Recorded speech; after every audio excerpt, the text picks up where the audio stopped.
Good evening, third graders of Linden Tree. How are you? This is Mr. Bergman. I am back again with tomorrow's lesson. I am recording this tonight, Thursday, just to make sure that it's up and running for you tomorrow morning on Friday. I will post my morning message, hopefully as well, sometime tomorrow morning to get that in for you, to give you a little motivation to finish out the week and be as strong as you possibly can as we continue on with this new style of learning that we have.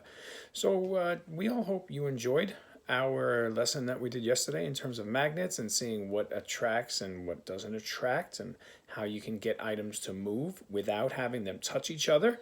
I noticed in your work today that a lot of you put a lot of good evidence in there on forces that were both in play with you at the time. Some of you were very creative, and I love your creativity. I think one of you even put, I pushed my finger down on the keyboard to type my answer. So that was hysterical. I really enjoyed that. So keep those creative answers coming because I do enjoy reading them. So I'm excited about that. I'm very happy to see that. Now, when magnets touch each other, right, it's called a touching force. Obviously, it's a force that acts between two objects that touch each other.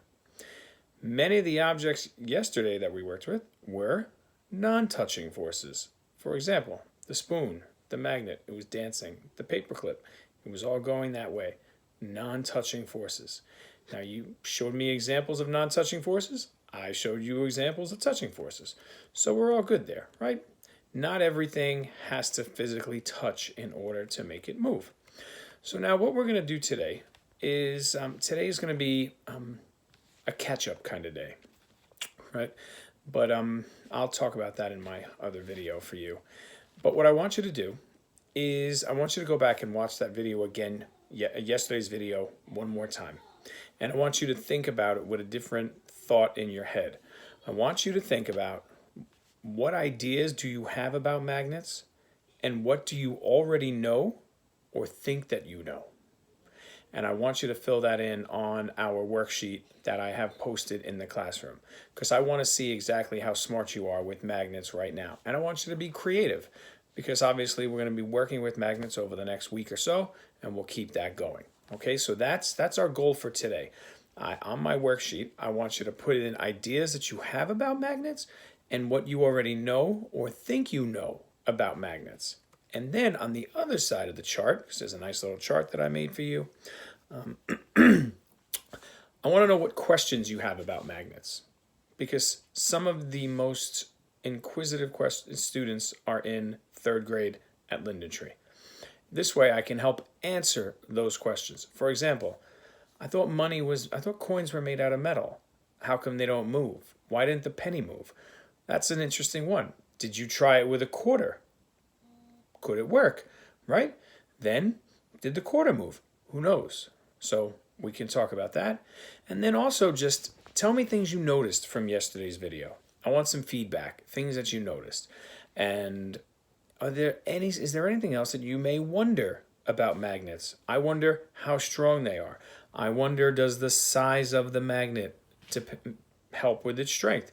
Can you have a really small magnet and have it be super powerful? Those are items that I really want you to focus on. So you have your worksheet posted in the classroom. The two vocabulary words I just spoke to you about, touching force, non-touching force, are listed on there, right? The key concept that we're working on, and some forces happen between objects that touch, other forces happen between objects that don't touch. Makes sense. That's what we're talking about, right? And there's that little chart that I made in which I want you to talk to me about questions that you may have about magnets, what you wonder about them, ideas that you have, and what you already know. Try to write in at least 2 to 3 in each column. Challenge yourself. Be better. Don't just put one-word answers. Challenge yourself. Be better, right? And being better every day focuses on loads of things. I met with Grandmaster Burlow this morning. We had a great conversation via Zoom meeting, video conferencing things. And we had a great conversation about what being better every day means. And now it's not just, and you'd be surprised. So I'll talk to you about that, at a later date, because I really want you to talk to your parents about being better every day and incorporating that into your daily lifestyle. Now, I know I promised you earlier that I would try to post a video of how deep breathing and calm went into effect in the Bergman house. I can tell you, I didn't get a chance to post that video. We did have I had a 15-minute meditation today where I just kind of sat and I focused and I worked.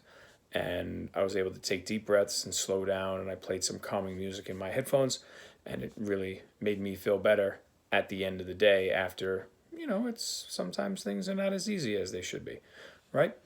But that's another story.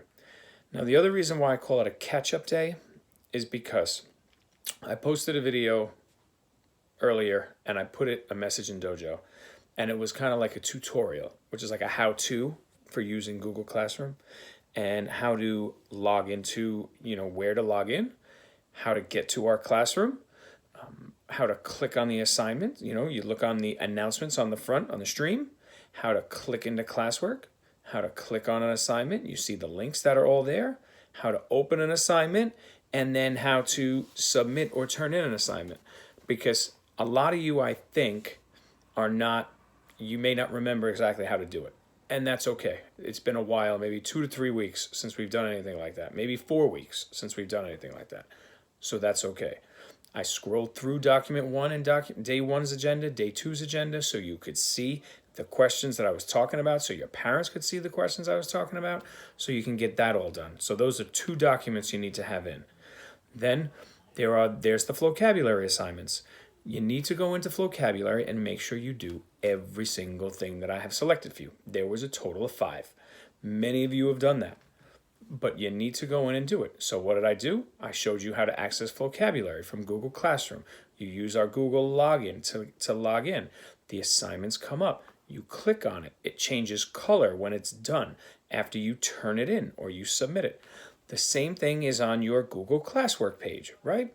So you'll notice that items that, like the item right now, is a different color than ones that you have already done and turned in. That's another way to know that everything is done the right way and that you've submitted your assignment. You'll also, when you click on that assignment, you'll see my feedback that I send back to you. I showed that in the video. You'll see a grade that I have. I'm grading all these assignments out of 4, 1, 2, 3, or 4. So you'll see all of that. It's pretty, that video is pretty well done.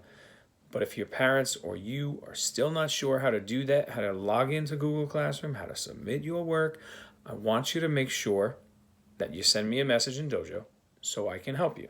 We're going to be at this for a while. I'm definitely thinking at least another week or 2, right? Maybe even longer. So we got to make sure that we do everything we're supposed to and get grades and everything up and running, get your work up and running, because when I start some social studies stuff in the near future, you're going to have to navigate through multiple classrooms for me. And I don't want to have any confusion. Okay? So make sure you do that. So you have your science work. Go back and look at yesterday's video. Have a couple of laughs.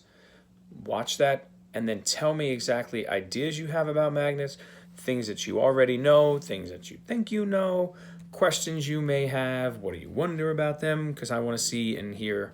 Well, not really hear. I'm going to be reading. I'm going to read what you are thinking. Okay? And that's where we're going to go from there. I hope that you all had a good night's sleep.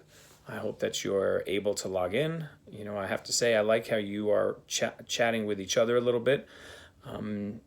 Keep posted on, keep up to date with Dojo.